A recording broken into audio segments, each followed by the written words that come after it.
So Linda and I are doing the Stewardship Temple Talk this morning.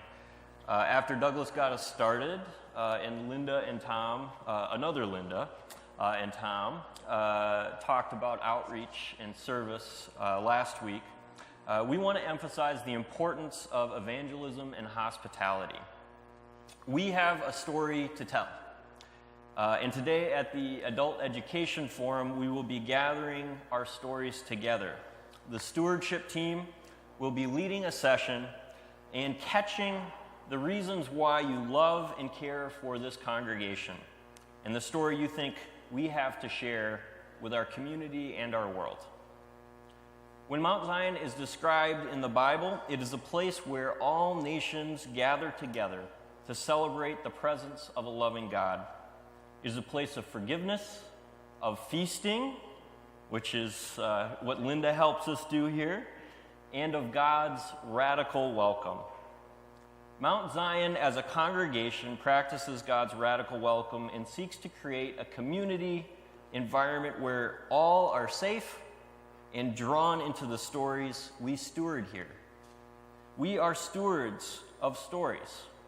We are stewards of a congregation planted for mission and harvest here in Wauwatosa.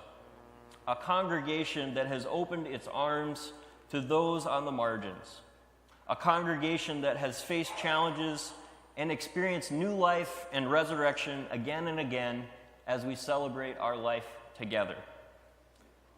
The Mount Zion that the prophet Isaiah describes is a place of promise and new life, a place of surprises where every person and story matters. If you read my Grace Notes article this week, if you do that after you leave here, you'll see that I am looking for people that feel called to welcome new members and visitors and to help current members get to know each other on a deeper level, to better know who we are in Christian fellowship together. Hospitality is an important call for this congregation.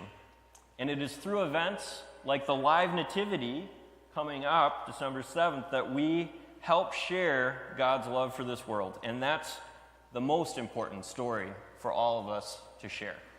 Linda? It's going to be on. Okay. All right. There you go. I have a big mouth anyway. Anyway, I do want to share a personal story of ours about the Live Nativity. And how many of you have grandchildren? Hands? Yeah? Grandchildren. So not yet. Beautiful, right? Not yet. Yeah. But those of us that have, you probably can understand what the life lessons are that you learn from your grandchildren.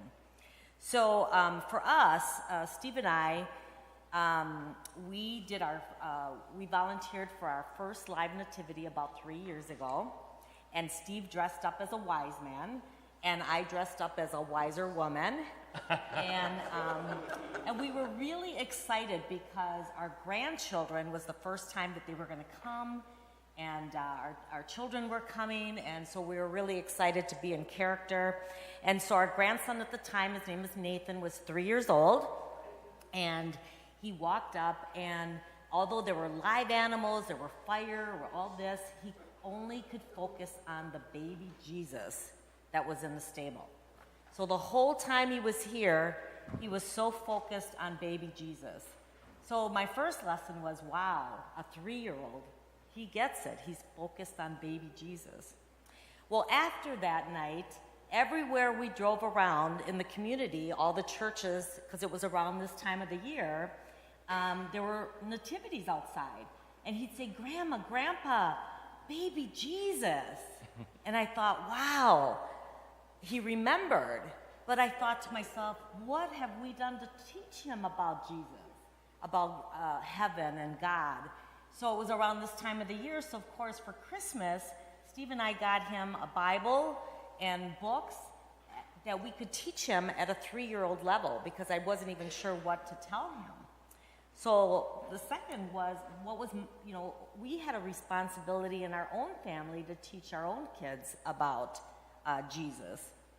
So then So now, as I think about the community and what our, church can do, Jesus called his followers into this great commission, as Pastor was talking about, to share the gospel with the world. And we need to tell this story in our local communities and to the ends of the earth. So, here at Mount Zion, we have a live nativity. We can spread the word through our hospitality. We have the live animals. We can offer a hot bowl of soup, as we mentioned earlier. We have fellowship, so people can join us to learn about Jesus. So I'm hoping this year, December 7th, we can spread the spirit of Christmas either by volunteering to dress up. Maybe you can be a wise man or wiser woman. Bringing baked goods, singing in the choir, or just simply joining us on December 7th. So I just wanted to share that story with you.